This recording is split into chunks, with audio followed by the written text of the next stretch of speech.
Hey guys, welcome to the Ketones and Coffee Podcast. I'm Lorenz and I'm so grateful to have you joining me on this journey. Every week I bring in guests to have the knowledge and experience to help you on your own journey to a better health. I'm so excited for this, guys. Today we have an honor of hosting Dr. Thomas Seyfried, a distinguished scientist whose groundbreaking research has reshaped understanding of cancer and metabolic diseases. Dr. Seyfried received his Ph.D. in Genetics and Biochemistry from the University of Illinois. Throughout his career, Dr. Seyfried has received numerous accolades from prestigious organizations such as the National Institute of Health and the American Society of Neurochemistry. His research focuses on gene-environment interactions related to complex diseases, with significant contributions to the field of epilepsy, autism, brain cancer, and neurodegenerative diseases. It's an honor, Dr. Thomas Seyfried. Welcome to the Ketones and Coffee Podcast. Oh, thank you very much, Lorenz. It's very nice to be here today. It is nice to finally grace your presence here on the podcast. How are you? How are things? What are you excited about today? Well, today happens to be a very nice day. Yes, sir. Very low humidity. Might get up about 85. I'll go over to the gym after this, relax, do a few things. And we have a faculty meeting this afternoon outside, so that should be interesting. Yeah, pretty exciting, pretty exciting. I've had many interviews on my show, but really I am starstruck by someone's presence. A little hiccup on the beginning there, but, with my connection issues, but solely sometimes, No. your impact on other people's lives. I mean, the topic we are about to discuss today, sir, your own personal mission. Your book, Cancer as a Metabolic Disease. As I was, examining the reviews about the book, countless individuals has reported life-changing effects, and a lot of them say life-saving. If any one of you, someone dear to you, is struggling with cancer, or maybe you yourself, this episode is for you. Sir Thomas Seyfried, the word cancer itself does something to us that no other word can.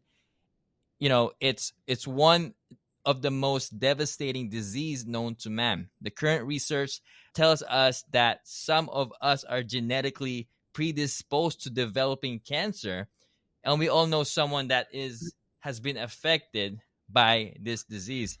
But you offer a new theory, one that doesn't need chemotherapy, radiation, even surgery all at once, right? And we got a lot to discuss here. You say cancer is primarily a mitochondrial metabolic disease. That offers hope. I mean, first of all, what has led you to the research, specifically moving away from the theory that it's not a genetic disease, but rather a metabolic disease? Tell us that story. Okay, so yeah, well, that certainly would be a paradigm change for sure. But you have to look at all of the facts and evidence, and then you have to, there's several things required me to know before I could suggest that the current paradigm is incorrect. And as you said, I have a degree in genetics and biochemistry. You have to have a foundational understanding of evolutionary biology, and you have to be familiar with the original work of Otto Warburg. So, and you need to do the research experiments yourself to test ideas directly in your lab. You don't rely on what others say. You do the experiments yourself and you see what the results happen to be. And that's what we do. So, like everyone, almost everyone, I thought cancer was a genetic disease. I mean, we had this in all of our research lectures that we get, whether they're departmental seminars, whether in the textbooks of biology, cell biology, or biochemistry. You can pick up any one of them, and they'll say that cancer is a genetic disease.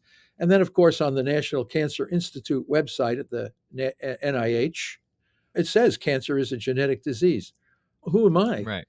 to question the prevailing view, the dogma, the silent assumption?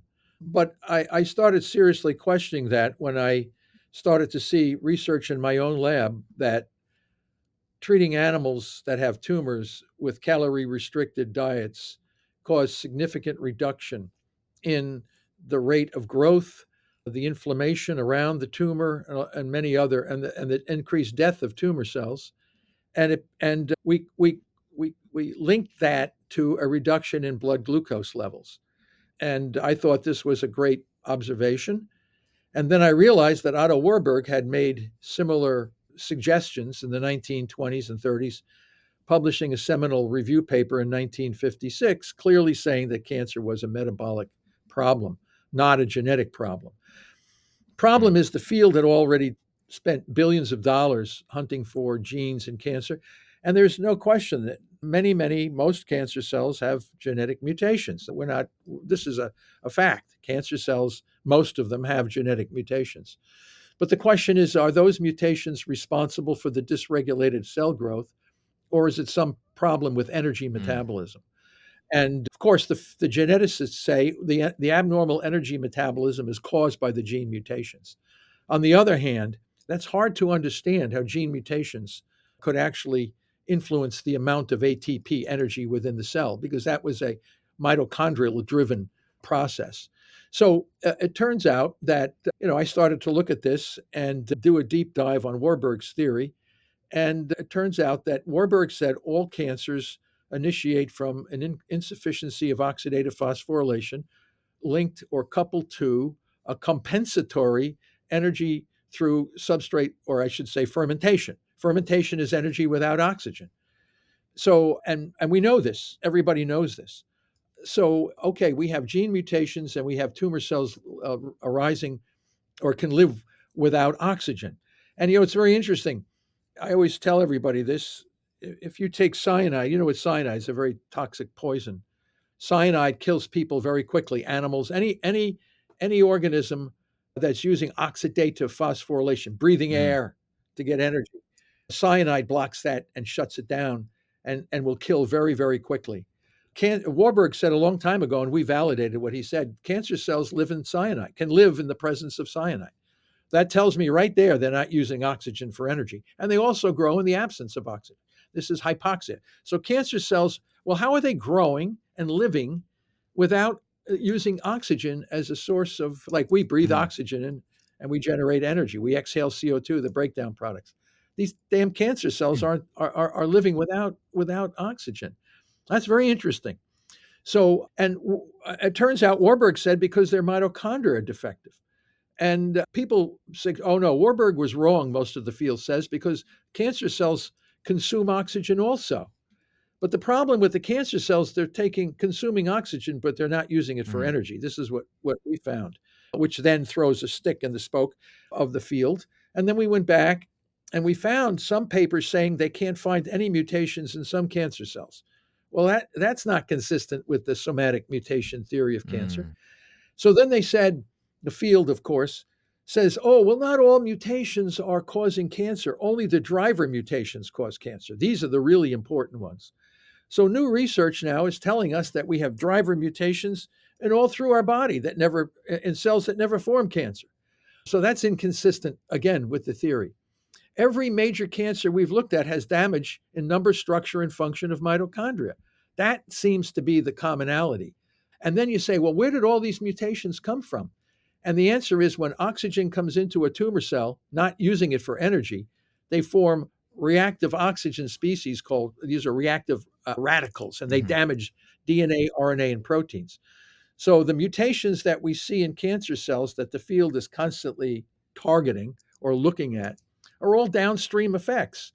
So we spent billions and billions of dollars in the cancer genome Yeah. projects with the hope that we would find mutations causing dysregulated growth and we could target those mutations and therefore bring a new realm to cancer management. Well, that has been an almost complete failure. It hasn't worked. So consequently, we persist in treating cancer patients with toxic, poisonous chemicals, Mm. radiation, and surgical mutilation because the promise of the genomic theory, the somatic mutation theory being finding targeted mutation has not come to pass. And that's because cancer is not a genetic Mm. disease.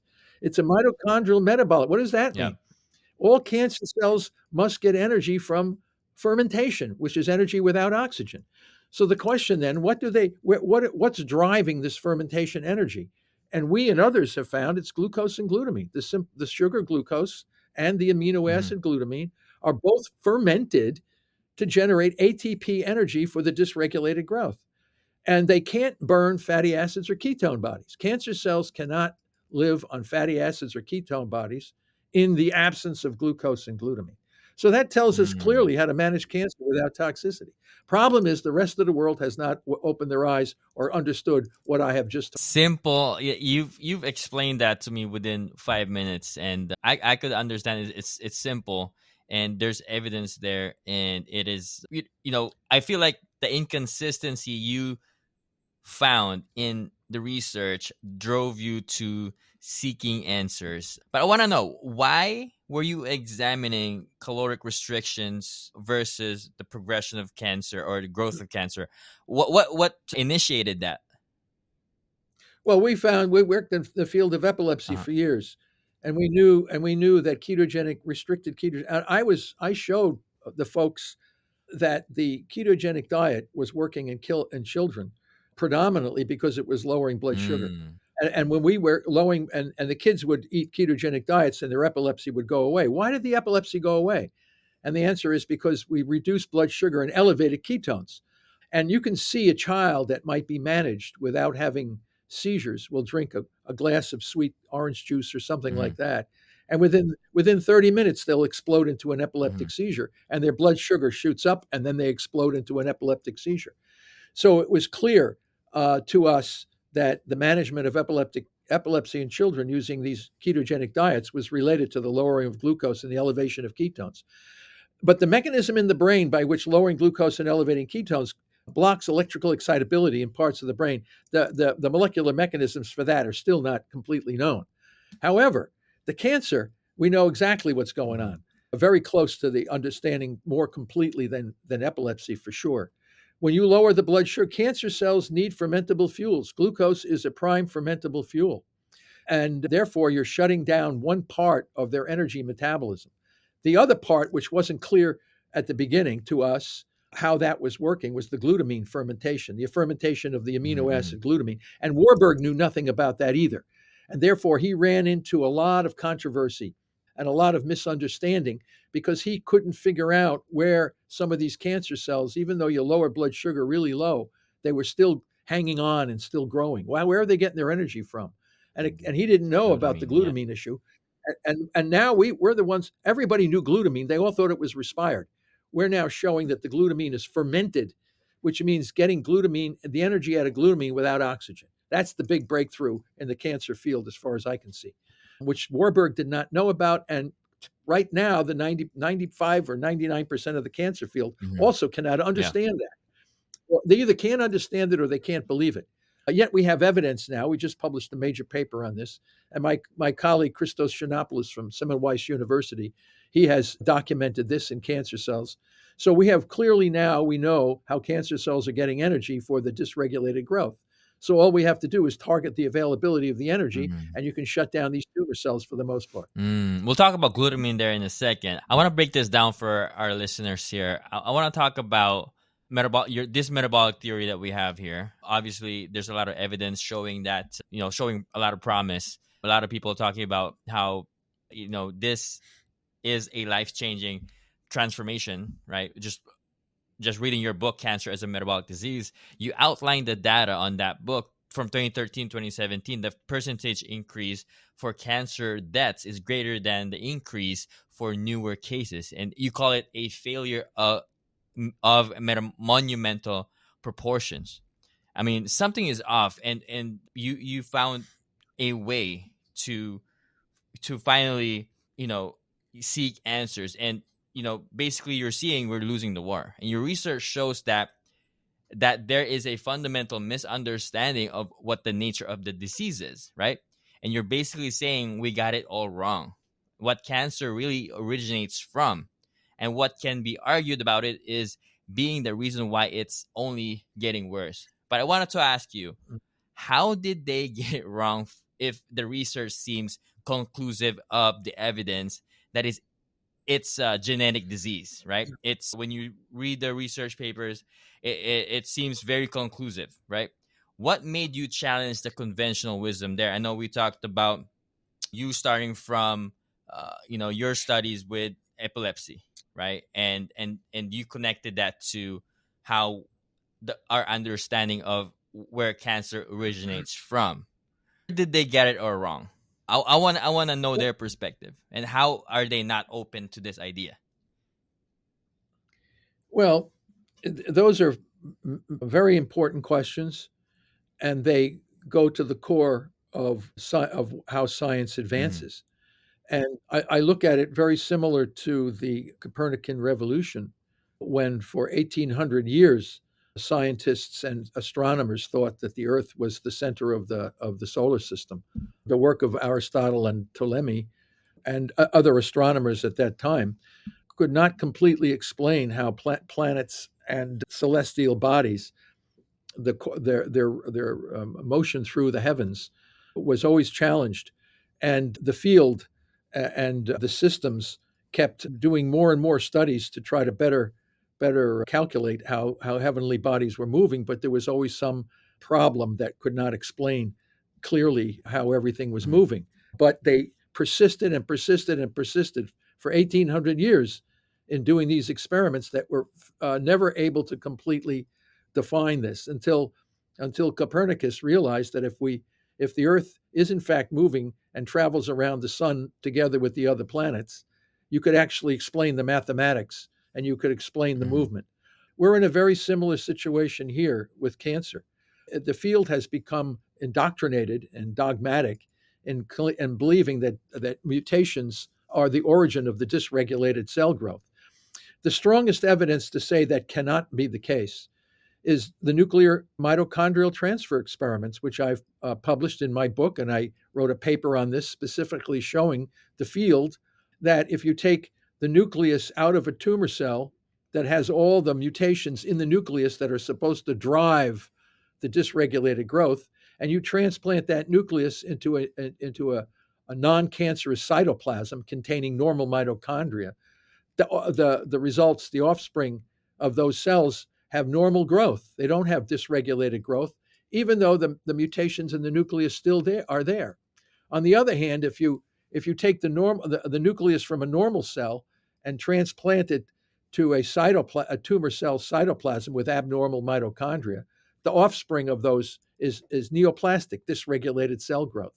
So clearly, the origin of dysregulated cell growth resides in the cytoplasm with the mitochondria, not in the nucleus with the genetic mutations.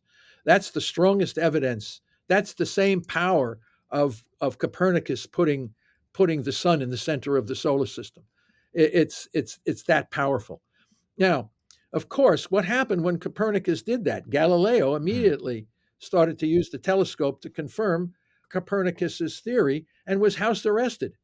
Giordano Bruno, an Italian scientist, was burned at the Mm-hmm. stake for challenging the Catholic Church's dominance over what we should think and what we should know. Getting back, so how is it possible that the cancer field, a multi-billion dollar industry, fails to recognize that their efforts to manage cancer is incomplete because they think it's a genetic disease? They're locked into the same dogmatic view. How could they all be wrong? Yeah. Confirmation bias says they cannot be wrong. If the federal governments of the United States, Canada, Germany, Japan, England, all of these guys are saying cancer is a genetic disease, who the hell am I to come and challenge them? All I did was look at the data. I let them disprove what I'm saying. It's not Mm-hmm. me. They have to try to disprove the evidence that clearly shows that cancer cannot be a genetic disease. Yes, cancer cells have mutations. We all know that, but they are not the cause, they're the effect of the damage to the respiration. So once you realize, then you can move forward with therapies and treatments that are non toxic and powerfully effective to manage it, because you're now doing what they can't live without fermentation fuels. They can't Mm-hmm. live without that. So you just have to target that, and there's no clinical trials, there's no treatment programs or any of this that's testing what I'm saying. Because who's going to test this? The pharmaceutical companies that are making billions of dollars on drugs based on the somatic mutation theory, all those immunotherapies. Who's going to test this? The hospitals? They're locked into making great revenue from radiation and chemo and all this other stuff. Who wants to test a theory that could potentially reduce revenue generation for the majority of these institutions, grants to the scientists from the so what we're saying.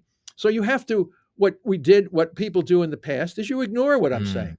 That's the mm, easiest thing. And the simple, oh, it hasn't been repeated. It has been repeated numerous times. You choose not to look at the data. mm, Oh, and no clinical trials. Oh, why don't you do a clinical trial after you train the folks? Oh, we can't do that. Everything is we can't, we can't, we can't.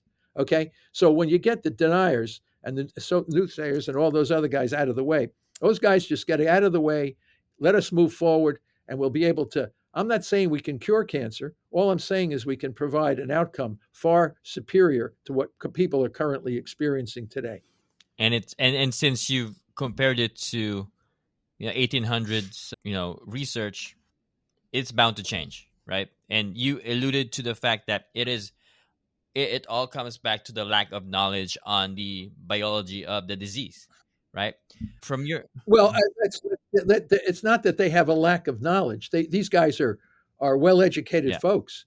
They're very smart. They just are working under an incorrect theory. Mm, Okay, that's the key. It's the theory that drives the yeah. understanding of the biology. If the theory says that cancer is a genetic disease, you're focusing on gene mutations.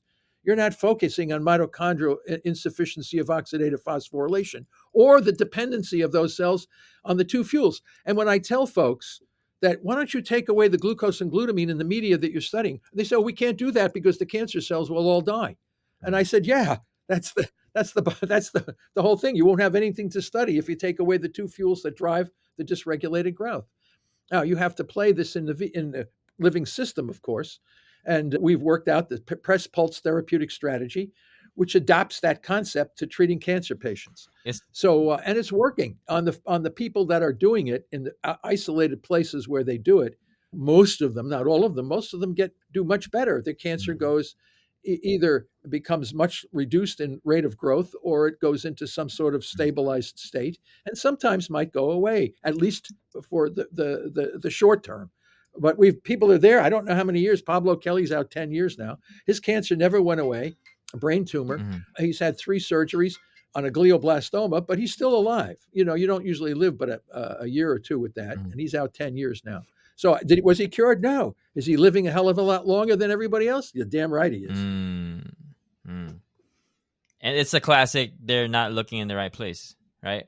From your research on the cancer as a metabolic disease, in your view of this disease, where it originates as a metabolic dysfunction, how does that lead to the development and progression of cancer now, starting as a metabolic dysfunction? Where does that now we've identified where it's actually originating, but how does that lead to the Yeah, development of cancer? yeah. So let's look at the provocative agents that we all know are carcinogenic, Mhm, right? The term chemical carcinogen. Why do they call a chemical a carcinogen? Because it causes cancer.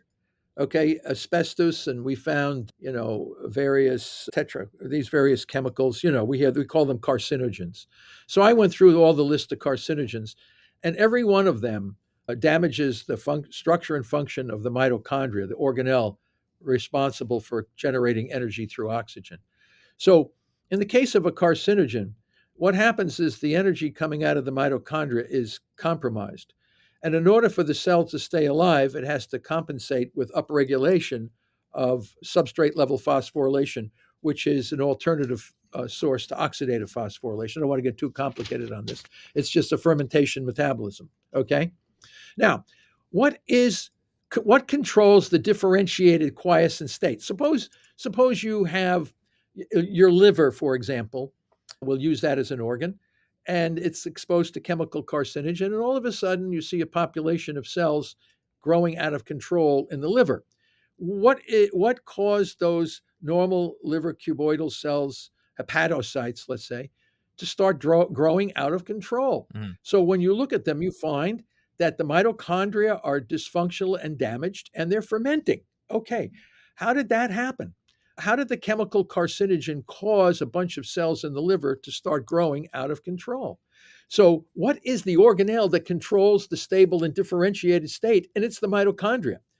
The mitochondria control the cell cycle. So the normal, metabolically stable, homeostatic state of the cell is controlled by the mitochondria. That organelle controls the cell cycle. Now, when that organelle becomes corrupted, the cell falls back on a fermentation mechanism, fermentation. Now, you have to realize this is why you need to know evolutionary biology. Before oxygen came onto the atmosphere of our planet, it was completely anoxic. There was no oxygen in the original beginning Earth of the Earth, 2.5 billion years ago, right? 2.5 billion years ago, we had cells that were growing on the planet. All these organisms, single cell organisms. Everybody was fermenting. All those cells were fermenting, and they were growing in a dysregulated way, dysregulated cell growth with a fermentation metabolism. The cancer cell is going back and expressing the same characteristics as these original cells that existed on a fermentation. Why are they growing out of control? Because the organelle that's supposed to control their growth now is dysfunctional, and the cells fall back on these ancient pathways of fermentation. And when you look at cancer, every major cancer is throwing out massive amounts of lactic acid and succinic acid, the waste products of a fermentation metabolism. Becomes clear. So these cells are doing nothing more than falling back on ancient metabolic pathways that existed before oxygen came into the atmosphere. These pathways exist in all of our cells, but they're very subdued. They don't play a big role because we're breathing air. But when our mitochondria become chronically damaged, not acutely damaged. Acutely damaged, the cell will die. You never get a cancer cell. But if the cell has the opportunity to upregulate fermentation, it loses growth control and starts growing out of control. Now that's chemical carcinogen. What about oncogenic viruses like hepatitis virus, papillomaviruses? They do the same thing. They chronically damage mitochondria. What about radiation? Radiation, we know, can cause cancer. Well, that chronically damages mitochondria. What about intermittent hypoxia? What about all of these things? What about the BRCA1? What about those genetic risk factors that we hear about? P53, BRCA1. These are inherited risk factors, right? So they damage the structure and function of the mitochondria, leading to dysregulated cell growth, either in the breast or some other organ, right? The liver, BRCA1 can be the breast cancer mutations that you hear about, but they damage mitochondria. If the BRCA1 doesn't damage mitochondria, that person can have the mutation and never develop the cancer. It only happens when the mitochondria develop. Cancer is very unlikely to occur if the mitochondria can remain functional and normal. Let's put it that way. So a normal generation of energy through oxidative phosphorylation is normal functioning mitochondria. When that becomes compromised, they start to ferment and they lose their growth control, and they grow out of control. And what's the energy? It's a fermentation energy. What do you mean? They're using ancient pathways. Well, what's driving those ancient pathways? Glucose and glutamine. How do you know? Because we tested it all. We interrogated all the other fuels, and glucose and glutamine are the two prime fuels that are responsible for the dysregulated growth. Why? Because the mitochondria are no longer functional. So therefore, they must ferment. So this is right. And so you feed them ketones and feed them fatty acids. They can't use ketones and fatty acids. Why? Because these fuels are they can't be used for fermentation. They're non-fermentable fuels. But the normal cells in the body can burn ketones and fatty acids. So we just transition the whole body to ketones and fatty acids. Tumor cells can't use them. And then you come in and you target the glucose and glutamine simultaneously and start slaughtering these tumor cells without toxicity. How does that sound? Good. I mean, tumor cells cannot use ketones, right? But are actually preferred by the healthy cells. So you're killing off cancers and healing the body at the same time, basically.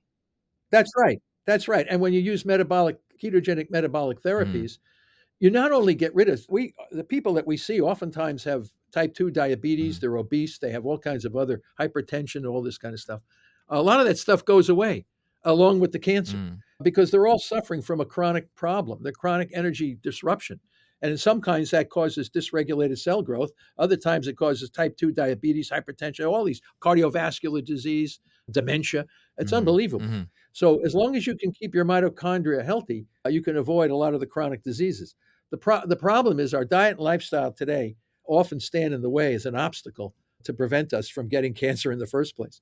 So but most people want to know, what are you going to do for me after I get the tumor? I know I should have been a good boy and a good girl, and I should have never done what I did, but I got cancer. Now what are you going to do for me? Now we have to target the glucose and glutamine and transition your whole body off to therapeutic ketosis. Yeah. So that's So you're saying like cancer feeds on glucose, right? The idea, which is one of the reasons why extended fasting has become so popular with cancer patients as an alternative treatment too. How about DNA mutation? How does that fit in that theory? Yeah, well, when the cancer, if the mitochondria become defective Uh-huh. and they take in oxygen, the oxygen forms ROS, reactive oxygen species. These are hydroxide ions, superoxides. Hmm. These are damaging radicals. They cause the mutations in the DNA.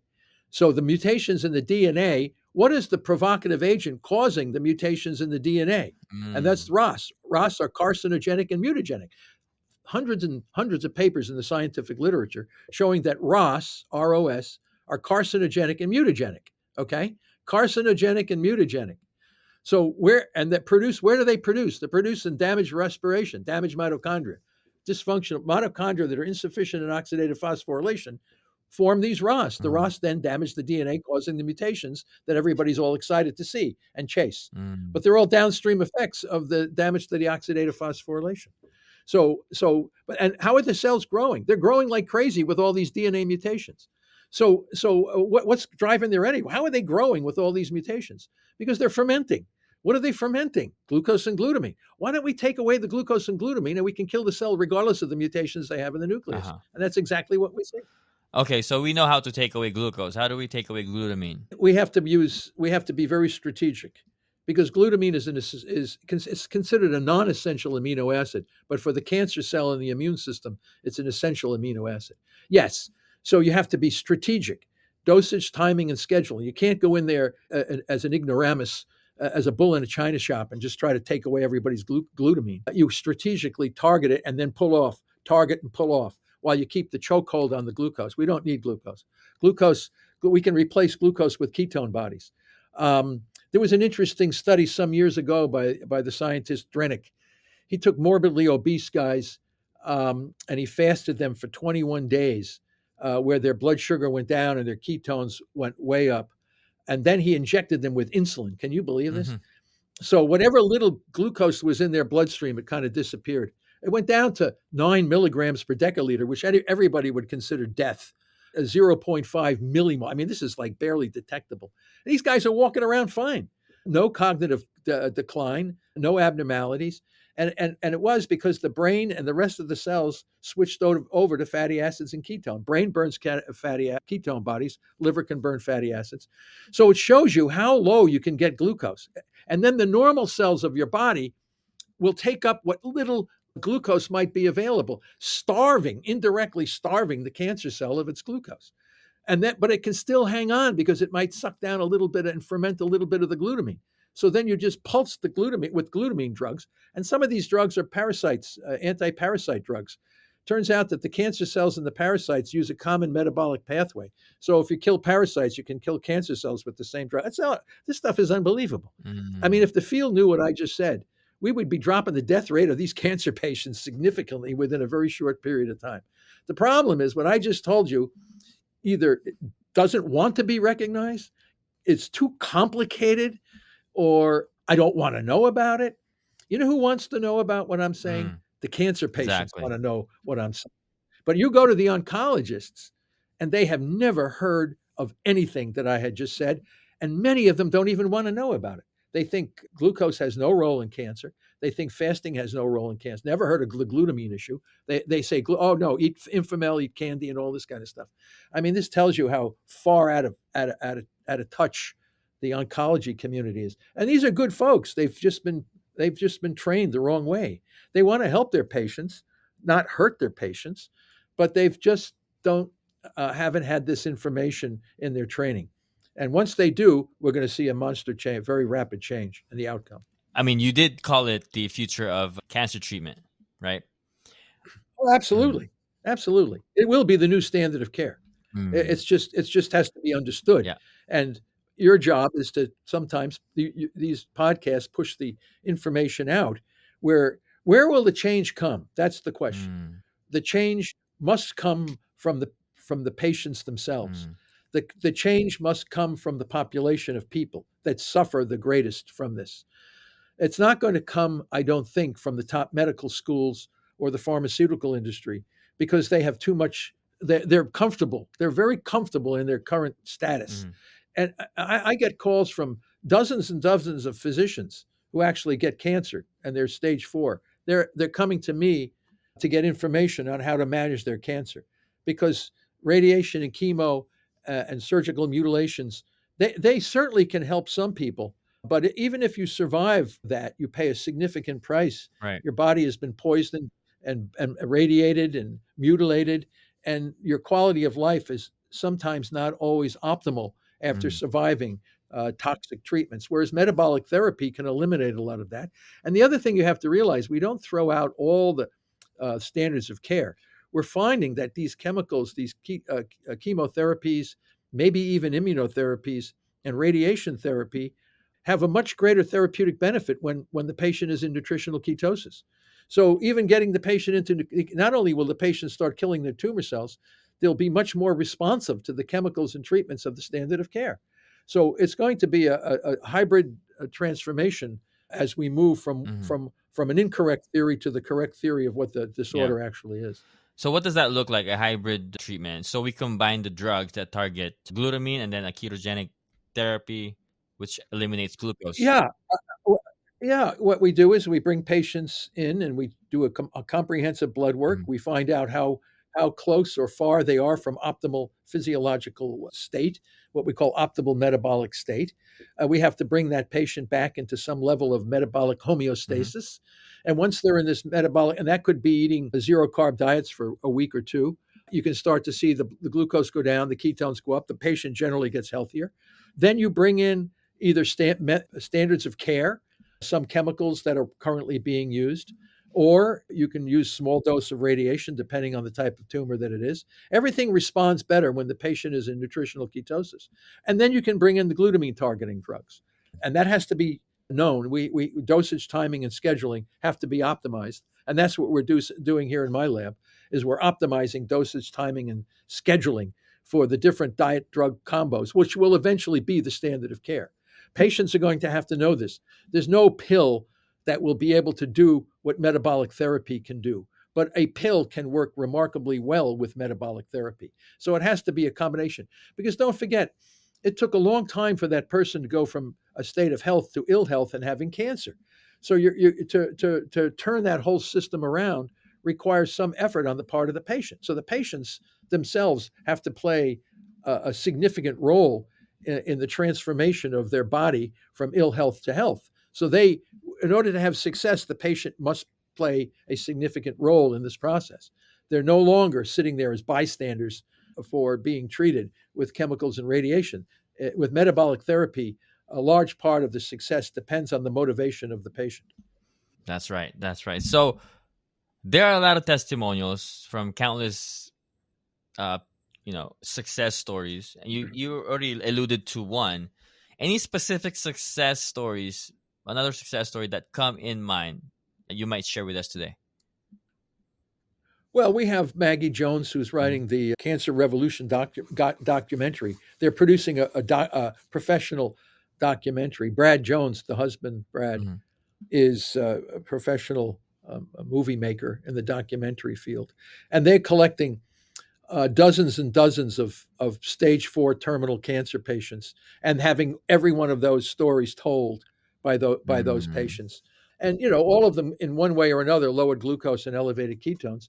And then they did a variety of other things with certain supplements that work together, other dietary things. So they're collecting all of these testimonials, if you will, and anecdotes. And there's and we have to have trained. You can't start doing large clinical trials without having a knowledgeable practitioner running the trial. Mm-hmm. And so right now we're just collecting person after person after person after person. And they have brain cancer, colon cancer, lung cancer, breast cancer, pancreatic cancer. We've written on that, prostate cancer, bladder cancer, melanomas, blood cancer, the whole range of blood cancers. We're seeing the same overall outcome with a variety of cancers because all major cancers have to rely on fermentation for Mm-hmm. growth. So the same therapeutic strategy is effective against all the major cancers because all major cancers are similar. They need fermentation for growth. And how do we know that? I published a major paper showing that all major cancers have abnormalities in the number, structure, and function of the mitochondria. That means they all have to ferment. Therefore, they're all dependent on glucose and glutamine to some extent. So this then becomes a clear strategy for moving the entire field forward in the correct direction Mm. because it's based on the correct theory of what the nature of the disease is. I mean, with this type of promise, and we're seeing a lot of results here, it's not a war between science and cancer. I think it's more of the medical community accepting the shift away from conventional toxic treatments towards metabolic therapies. Would you agree? I think Oh, it's more that than just cancer. I mean, if we're seeing a lot of great results with individuals with cancer, even in later stages of cancer, get reversing or even healing from that, isn't that the war is just if they just accept, a lot of people will be saved. Like that's what I feel. no, you're 100% correct. Mm-hmm. So now the one here's a chore for you. Go. You're in Toronto, okay? They Mm-hmm. have a large cancer center in Toronto. Why don't you go down and ask the guys there, how come you're not doing metabolic therapy? And you'll get there's no evidence to support that. Well, did they read the scientific literature showing all the detailed experimental experiments that we and others have done to support that? No, they haven't read it. Well, what makes you say that there's no evidence to support it? Because if people will, they say, well, if it was really so important, I would have heard about it. Well, you are hearing about it. You're doing nothing about it. I mean, it's just I'm telling you about it. Mm, okay. Okay. And well, I don't believe you. Okay, he doesn't believe me. Well, did you read the scientific evidence to support? No, I don't have time to read that. Okay, you don't have time to read it. You don't want to believe me because everybody says it's a genetic disease, and they said, well, the whole hospital system would have to change. Yes, and well, we can't do that because we you'll always find we can't.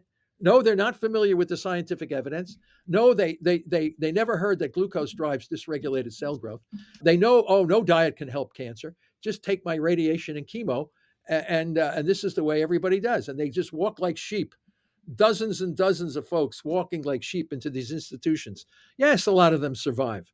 Of course, a lot of them die. In the United States, we have almost 1,700 people a day dying from cancer. That's 70 people an hour. It's a worldwide epidemic of cancer. And everybody keeps radiation and chemo and surgical mutilation. Radiation, chemo, surgical mutilation. And they do immunotherapies, all based on the somatic mutation theory. And if the patient doesn't have the right epitope on the surface of the tumor cell, some of those immunotherapies now rip out your kidneys and liver, and you die a horrific death from adverse effects from the immunotherapy. And they tell us that. They're not hiding this. When you see the commercials, they spend more time telling you how the therapy will kill you rather than how it's going to help you. I mean, they're not hiding it. We're all listening. And then when they get cancer, they all run down and take the same stuff. And it's just like, because, I mean, so you tell me what's going on with this picture. I mean, all I want to do is to, you know, help that one person. I mean, we talked about this. And I mean, if someone is listening right now who wants to learn more about this, Dr. Thomas Seyfried, where can they go and get more information about this? A lot of our papers are open access. So you Mhm. just put my name in and say, what did he publish? Give me publications. And you can read it yourself. So the Press Pulse Metabolic, anybody who has a computer and Google can get the papers that I've published. And then they read Mhm. them. Oh, wow, this is really interesting. How come nobody's talking about this? And it's cited a lot too. It's because the system is so entrenched and so dogmatic and comfortable in what they do. It's very hard to change the attitudes and the understanding. I mean, if the NIH is telling us that cancer is a genetic disease, and if you look, it says 100 different diseases. Yeah, they have 100 different cancers, all with a different name, but all requiring fermentation to grow. All those cancers need glucose and glutamine. I don't care what you call them. It's a blood cancer, colon cancer, Mhm. bladder cancer, 5 different kinds of brain cancers.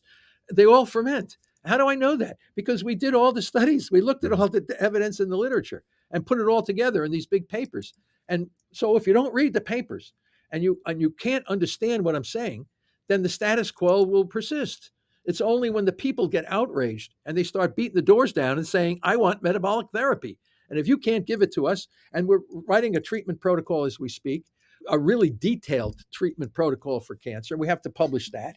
So we're going to start up setting up clinics. We're going to start training, certifying physicians to be certified as as a person who can deliver metabolic therapy. So they've been Mhm. trained and shown what to do and how to do it. And now they can go into the communities and set up Mhm. clinics treating cancer patients with metabolic therapy. So a lot of the parts to do this are not Yeah. in place. We don't have trained physicians to do this. A lot of the physicians don't want to be trained, they want to know about it. But once you get certified, then you can open up clinics and you can start treating patients the correct But way. how do we help someone now? Someone with cancer now. How do we help them now? Well, Well, they then a lot of the burden falls on them, and I give kits out to the folks that just has educational information. As I'm not a physician, I cannot tell anybody what to do or how to do it, but I can only give them educational material with some Mhm. names Okay. of people, and then they Let's do can that. go like yeah, and they and all I ask them to do is make donations to the Boston College Cancer Fund on my website or to Travis Christofferson's foundation, because all of our research is supported by Mm. philanthropy and private foundations. And the more funds that we get, the more people we can train, the more experiments we can do to convince the skeptics that cancer is primarily a mitochondrial metabolic disease. So the evidence, the truth, just has to build and build and build and build. So you work on one side, you work the science out. On the other side, you get, as you call them, anecdote after anecdote, fluke after fluke after fluke after anecdote after anecdote. And it works on dogs too. It's unbelievable. The dogs are riddled with cancer, and we have a big paper on removal of a mast cell tumor on the face of a pit bull, and that's published in open access journal. So why should the dogs be managed and not people? So it's Mhm. it's the whole thing here. It's a momentum that's growing and growing and growing, and eventually will become the standard of care. There's no Mhm. question about it, because it's based on the correct theory of what the nature of the disease Mm. is. And when you have the right theory, just like the heavens, we have telescopes revolving around the Earth a million miles, the Webb telescope. That would have not been possible if we considered the Earth as the center of the solar system. It only became clear when the Earth was another planet revolving around the sun. And then the advance in astronomy and these kinds of fields advance. Same thing will happen in the cancer field and in the chronic disease field. It's just a matter of time. I have no doubt about it. It's just that the word, Yeah. the word Yeah. needs The to get. policymakers just have to have to get old, right? So the new Yeah. comes in. Well, yeah, but it's tragic about that. What I feel about that, and that's what Max Planck said, you can't move a new field theory forward until the guys supporting the old theory die off. But right now, we're sacrificing 1,700 people a Yeah. day Yeah. for the Absolutely. resistance. I mean, it's not. Yeah. Nobody needed to Yeah. die if you Yeah. thought the sun or the earth Yeah. was If the we could center of do the it sun. It now. wasn't didn't yeah. So anyway, this is the people want to live. They're going to have to recognize that the cancer is a mitochondrial metabolic disorder, and a lot of the treatment rests on their shoulder. But they have to have a practice. They have to have certified practitioners that can help and guide them. Mm. And right now, we get you go down, and that's one of the things that's so tragic. I tell all these folks, then they go down to their all excited to go down to their local oncologist, and they get slapped down. They said there's no evidence to support any of this metabolic stuff. Diets don't work. Fasting should never be done. I mean, what are they? And that's only because they lack knowledge. It's not because they're bad people. Mhm. They just I don't agree. know. I agree. Once they know, then they become totally embarrassed and they say, "Oh, how the hell did we not know this?" Yeah. Well, I'm telling you now, you should know it. And the papers are there published and you can read them. Absolutely. If I don't do another interview, I will be happy with this interview. I'm done. I mean, there. I mean, cancer again is such a devastating word that we talk about how the deaths per year that we see is such it's scary. It's scary for people. That's why I really want to get to help these people that are struggling, know somebody that's struggling, point them in the right direction. Where can people find you, maybe connect with you, follow you, and follow the research? How can they connect with you? Well, I think we've done a lot of YouTube videos for Mm-hmm. sure. So people are starting to hear about it. And again, they Instagram. There's an Instagram account. One of my students, I've got students now doing podcasts in my, Hmm. they're actually doing some nice podcasts. It's a work in progress. We're training right now as we speak. There's a big conference going on in Switzerland. Josephine Barbarino is starting to set up a place to train clinicians. It's a happening event. It's going to be very exciting. But I think right now you can see all the work we've done on open access. Just go to look at all my publications on open access, become familiar with the evidence, and then start putting pressure on the healthcare Hmm. providers to say, why are we not doing metabolic therapy?